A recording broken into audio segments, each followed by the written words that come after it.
ദൈവനാമത്തിനോട് സ്തോത്രം. ഈ നോമ്പുകാല ധ്യാനത്തിനിടയിൽ എനിക്ക് നിങ്ങളുടെ മധ്യ ദൈവമാനം പന്തക്കാണ് കൃപ നൽകിയ ദൈവത്തെ ഞാൻ ആരോട് സ്തുതിക്കുന്നു. അതുകൊണ്ട് തിരുമേനി, ബഹുമാനപ്പെട്ട അച്ഛൻ, ക്ഷമാച്ചന്മാർ, സുവിശേഷകർ, സേവന കൊച്ചമ്മ, മറ്റു ഇടവക അംഗങ്ങൾ എല്ലാവർക്കും ദൈവനാമത്തിലുള്ള എല്ലാ സ്നേഹമെന്നാണ്. അല്പനേരത്തെ ചിന്തയ്ക്കായി തിരഞ്ഞെടുപ്പിക്കുന്ന തിരുവചന വേദഭാഗം മർക്കോസ് എഴുതിയ സുവിശേഷം 10-ാം അധ്യായം 46 മുതൽ 52 വരെയുള്ള വാക്യങ്ങൾ. മർക്കോസ് എഴുതിയ സുവിശേഷം 10-ാം അധ്യായം 46 മുതൽ 52 വാക്യം. അവർ എരിഹോവിലെത്തി. പിന്നെ അവൻ ശിഷ്യന്മാരോടും വലിയ പുരുഷാരത്തോടും കൂടി എരിഹോവിൽ നിന്ന് പുറപ്പെടുമ്പോൾ തിമായുടെ മകനായ ഭർത്തിമായി എന്ന കുരുടനായ കൃഷിക്കാരൻ വഴിയരികെ ഇരുന്നിരുന്നു. നസ്രായനായ യേശു എന്ന് കേട്ടിട്ട് അവൻ, ദാവീദ് പുത്ര യേശുവേ, എന്നോട് കരുണ തോന്നണമേ എന്ന് നിലവിളിച്ചു തുടങ്ങി. മിണ്ടാതിരിപ്പാൻ പലരും ഒന്ന് ശാസിച്ചിട്ടും, ദാവീദ് പുത്ര എന്നോട് കരുണ തോന്നണമേ എന്നവൻ ഏറ്റവും അധികം നിലവിളിച്ചു പറഞ്ഞു. അപ്പോൾ യേശു നിന്നു അവനെ വിളിപ്പനെന്ന് പറഞ്ഞു. ധൈര്യപ്പെടുക, എഴുന്നേൽക്ക, നിന്നെ വിളിക്കുന്നുവെന്ന് അവർ പറഞ്ഞു. കുരുടനെ വിളിച്ചു. അവൾ തൻ്റെ പുതപ്പ് ഇട്ടും കളഞ്ഞ് ചാടി എഴുന്നേറ്റ് യേശുവിൻ്റെ അടുക്കൽ വന്നു. യേശു അവനോട്, ഞാൻ നിനക്ക് എന്ത് ചെയ്തു തരണം എന്ന് നിശ്ചയിക്കുന്നുവെന്ന് ചോദിച്ചതിന്, തുടങ്ങി എനിക്ക് കാഴ്ച പ്രാപിക്കണമെന്ന് കുരുടൻ അവനോട് പറഞ്ഞു. യേശു അവനോട്, പോക, നിന്റെ വിശ്വാസം നിന്നെ രക്ഷിച്ചിരിക്കുന്നുവെന്ന് പറഞ്ഞു. ഉടനെ അവൻ കാഴ്ച പ്രാപിച്ച് രാത്രിയിൽ അവനെ അനുഗമിച്ചു. അമ്മ കളിക്കാൻ പ്രാർത്ഥിക്കാം. ദൈവമിശ്രമല്ല കർത്താവ്, ഈ നോമ്പുകാലത്ത് അങ്ങയുടെ ദാനമായി പ്രസംഗം നിൽപ്പാൻ അടിയെ ഒരുക്കാനായിട്ട് നന്ദി കർത്താവ്. അടിൻ്റെ നാവോടും വചനം കേൾക്കുന്ന പ്രിയപ്പെട്ട ഹൃദയങ്ങളുടെ മേലെ വളർത്തി പേർക്ക് വ്യാപരിക്കും. പ്രാഞ്ഞായിട്ട് സ്തോത്രം സർവേശ്വരനാമത്തന്നെ. ആമേൻ. നമ്മൾ വായിച്ച ഭാഗത്ത് നമുക്കൊരു വ്യക്തിയെ കാണാനായിട്ട് കഴിയും. തിമായുടെ മകനായ ഭർത്തിമായെക്കുറിച്ച് നമുക്ക് ആ ഭാഗത്ത് കാണാനായിട്ട് കഴിയും. ഭർത്തിമായെക്കുറിച്ച് അല്പനേരം ചിന്തിച്ച് എൻ്റെ ധ്യാനത്തിൽ നിന്ന് കൊള്ളാമെന്നാണ് ഞാൻ ആഗ്രഹിക്കുന്നത്. ഭർത്തിമായെക്കുറിച്ച് പഠിക്കുകയാണെങ്കിൽ നമുക്ക് ആ ഭാഗത്ത് കാണാം, അദ്ദേഹം ഒരു കുരുടനായ ഭിക്ഷക്കാരനാണ്. തിമായുടെ മകനായ കുരുടനായ ഒരു ഭിക്ഷക്കാരൻ. വഴിയരികെന്ന് ഭിക്ഷയാദിക്കുന്ന ഒരു മനുഷ്യനാണ് ഭർത്തിമായി എന്ന് നമുക്കിവിടെ കാണാനായിട്ട് കഴിയും. ഭർത്തിമായി തികച്ചും ഉപേക്ഷിക്കപ്പെട്ട അല്ലെങ്കിൽ തിരസ്കരിക്കപ്പെട്ട ഒരു സമൂഹത്തിൻ്റെ പ്രതിനിധിയായിട്ടാണ് നമുക്ക് ഈ ഭാഗത്ത് കാണാനായിട്ട് കഴിയുന്നത്. അദ്ദേഹത്തിൻ്റെ ജീവിതത്തിൽ നമ്മൾ ചിന്തിക്കുമ്പോൾ കുറച്ച് കാര്യങ്ങൾ കൃത്യമായി നമ്മൾ ഓർമ്മിപ്പിക്കുന്നതായിട്ട് നമുക്ക് കാണാനായിട്ട് കഴിയും. ഒന്നാമതായി കൃത്യമായി നമ്മുടെ ആത്മീയമായ അന്ധതയെ ഓർമ്മിപ്പിക്കുന്നു എന്ന് നമുക്ക് കാണാനായിട്ട് കഴിയും. കൃത്യമായി കുരുടനായിരുന്നുവെന്ന് ഈ വേദഭാഗം നമ്മെ പഠിപ്പിക്കുന്നു. അതുപോലെ തന്നെ ആത്മീയമായ അന്ധത അനുഭവിക്കുന്ന ഒരു സമൂഹത്തിൻ്റെ നടുവിലാണ് നാം ഇന്ന് ജീവിക്കുന്നത്. നമ്മൾ സമൂഹത്തിൽ നോക്കുകയാണെങ്കിൽ അറിയാം, ദൈവത്തിൻ്റെ സ്നേഹം തിരിച്ചറിയാതെ, നമുക്ക് വേണ്ടി പങ്കപ്പാടുകളായിട്ട് മരിച്ച യേശുവിനെ കാണാൻ ശ്രമിക്കാതെ, തികച്ചും അന്ധമായി തങ്ങളുടെ ഇഷ്ടങ്ങളിൽ ആശ്രയിച്ച് തങ്ങളുടെ ജീവിത സാഹചര്യങ്ങളിലായിരിക്കുന്ന ഒരു തലമുറയുടെ മധ്യത്തിലാണ് നാം ഈ കാലഘട്ടത്തിൽ ജീവിച്ചുകൊണ്ടിരിക്കുന്നത്. നാം ചില സമയങ്ങളിൽ കർത്താവിനെ കാണുവാൻ കഴിയാതെ, അവൻ്റെ സ്നേഹത്തോട് അടുക്കാൻ കഴിയാതെ അവനെ മാറ്റി നിർത്തുന്നതായി ആത്മീയമായ അന്ധത പലപ്പോഴും നമ്മൾ അനുഭവിക്കുന്നവരാണ്. നമ്മൾ ചെയ്യുന്ന ഓരോ പാവങ്ങളിലൂടെ, തെറ്റുകളിലൂടെ കർത്താവിനെ അത് ഏറ്റുപറഞ്ഞ് അതിന് തിരിഞ്ഞ് വരാൻ ശ്രമിക്കാതെ ഒരു ആത്മീയമായ അന്ധത പലപ്പോഴും അനുഭവിക്കുന്നവരാണ് നമ്മൾ. അതിൻ്റെ ഒരു വലിയ ഓർമ്മപ്പെടുത്തലാണ് നമുക്കിവിടെ കൃത്യമായി നൽകുന്നത്. നാം ചെയ്യുന്ന തെറ്റുകളും കുറ്റങ്ങളും എല്ലാം അത് എത്ര വലുത് തന്നെയായിരുന്നാലും അതൊക്കെ ക്ഷമിപ്പാൻ പ്രാപ്തനായ ഒരു ദൈവത്തെയാണ് നാം ആരാധിക്കുന്നത്. കൃത്യമായി നമുക്ക് കാണാനായിട്ട് കഴിയും. നമ്മൾ കൃത്യമായി കുറിച്ച് പഠിക്കുമ്പോൾ നമുക്കറിയാം, എരിഹോ എന്നൊരു പ്രദേശത്താണ് കൃത്യമായി താമസിച്ചിരുന്നത്. അദ്ദേഹം തിരസ്കരിക്കപ്പെട്ട ഒരു സമൂഹത്തിൻ്റെ പ്രതിനിധിയായിട്ടാണ് ഈ ഭാഗത്തിൽ നമുക്ക് കാണാനായിട്ട് കഴിയുന്നത്.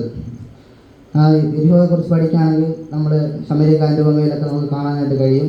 ആക്രമികളുടെയും പാവികളുടെയും ഒക്കെ ഒരു നരകമാണ് എരിഹോ എന്ന് നമുക്ക് വേദഭാഗത്തിൽ കാണാനായിട്ട് കഴിയും. അങ്ങനെയുള്ള ഒരു സ്ഥലത്ത് തികച്ചും തികച്ചനായിട്ട് താമസിക്കുന്ന ഒരു വ്യക്തി യേശുവിനെ കാണുമ്പോൾ തൻ്റെ കുറവുകളെ അവനോട് ഏറ്റുപറയാൻ, സൗഖ്യം പ്രാപിപ്പാൻ ശ്രമിക്കുന്നതിനായിട്ട് നമുക്ക് കാണാനായിട്ട് കഴിയാം.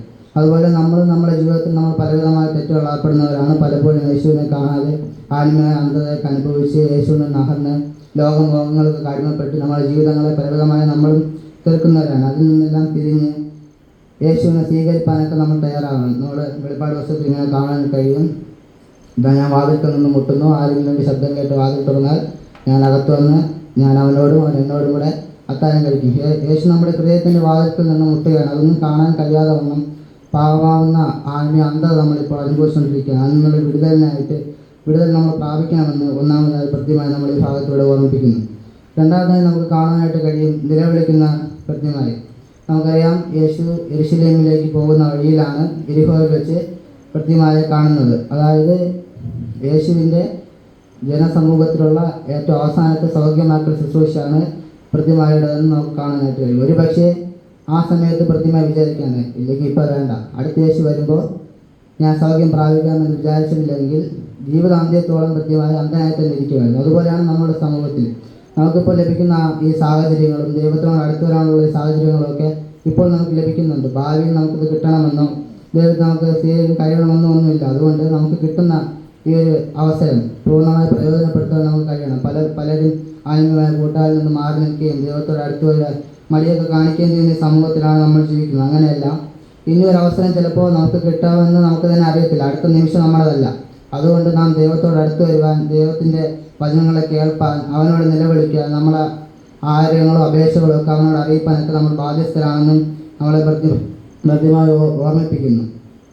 പക്ഷേ നമുക്കറിയാം, അന്ന് നിലവിളിച്ചായിരുന്നെങ്കിൽ ജീവിതാന്ത്യത്തോളം അന്ധനായി അവിടെ ഭിക്ഷയായിരിക്കേണ്ട ഒരു മനുഷ്യനായിരുന്നു ഭൃത്യമായി. ആ സാഹചര്യം താൻ തക്കത്തിൽ ഉപയോഗിച്ചത് കൊണ്ട് ആ യാത്രയിൽ തന്നെ യേശുവിനെ അനുഭവിപ്പാൻ, യേശുവിൻ്റെ ശിഷ്യനായി തീരുവാൻ ഭൃത്യമായി കഴിഞ്ഞു. അതുപോലെയാണ് നമ്മുടെ ജീവിതത്തിൽ നമുക്ക് കിട്ടുന്ന ഓരോ അവസരങ്ങൾ, ദൈവം നമുക്ക് തരുന്ന ഓരോ സാഹചര്യങ്ങൾ നമ്മുടെ ജീവിതത്തിൽ പിന്നെ നമുക്ക് ലഭിക്കണമെന്നില്ല. അതുകൊണ്ട് കിട്ടുന്ന സമയത്ത് തക്കത്തിൽ ഉപയോഗിക്കാൻ ദൈവം നമ്മളെ ഇതിലൂടെ ഓർമ്മിപ്പിക്കുന്നു.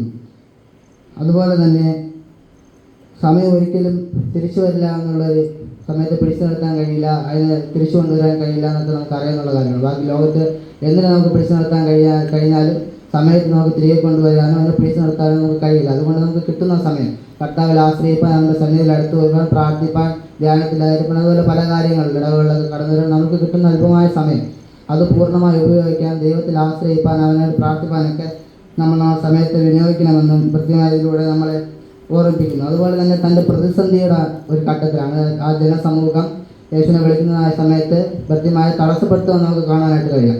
ആ പ്രതിസന്ധിയിൽ ഉറക്കെ നിലവിളിക്കാൻ കൃത്യമായി മനസ്സ് കാണിച്ചുകൊണ്ട് നമുക്കവിടെ കാണാനായിട്ട് കഴിയും. നമ്മൾ പ്രതിസന്ധി വരുമ്പോൾ നമ്മൾ പ്രാർത്ഥിച്ചുകൊണ്ടിരിക്കുമ്പോൾ നമുക്കൊരു പ്രതിസന്ധി വന്നാലോ ബുദ്ധിമുട്ട് വന്നാലോ അതൊന്നും പിന്തിരിക്കുകയല്ല, കൂടുതൽ ശക്തിയോടെ അതിനുവേണ്ടി പ്രാർത്ഥിപ്പാൻ, അതിൽ ഉറച്ചു നിൽപ്പാൻ നമ്മൾ ശ്രമിക്കണമെന്ന് കൃത്യമായി നമ്മൾ ഇതിലൂടെ ഓർമ്മിപ്പിക്കുന്നു. അതുപോലെ തന്നെ നമുക്ക് കാണാനായിട്ട് കഴിയും, ഭൃത്യമായുടെ നിലവിളി അനേകർക്ക് അരോചകമായിരുന്നു. ഈ കാലഘട്ടത്തിൽ അങ്ങനെയാണ്, ചിലരുടെ നിലവിളി അനേകർക്ക് അരോചകമാണ്. പക്ഷേ ദൈവത്തിനെ അത് അസ്വസ്ഥമാക്കുന്നുണ്ടെങ്കിൽ അതിൽ നമുക്ക് പ്രതിഫലം കിട്ടുമെന്ന് ഉറപ്പാണ്. നമ്മുടെ നിലവിളി ദൈവത്തെ അസ്വസ്ഥമാക്കുന്നുണ്ടെങ്കിൽ ദൈവത്തിൽ നിന്ന് നമുക്ക് സൗഖ്യമോ നമ്മൾ ആഗ്രഹിക്കുന്ന കാണുമോ കിട്ടുമെന്ന് ഇതിലൂടെ കൃത്യമായി നമ്മളെ പഠിപ്പിക്കുന്നത് നമുക്ക് കാണാനായിട്ട് കഴിയും.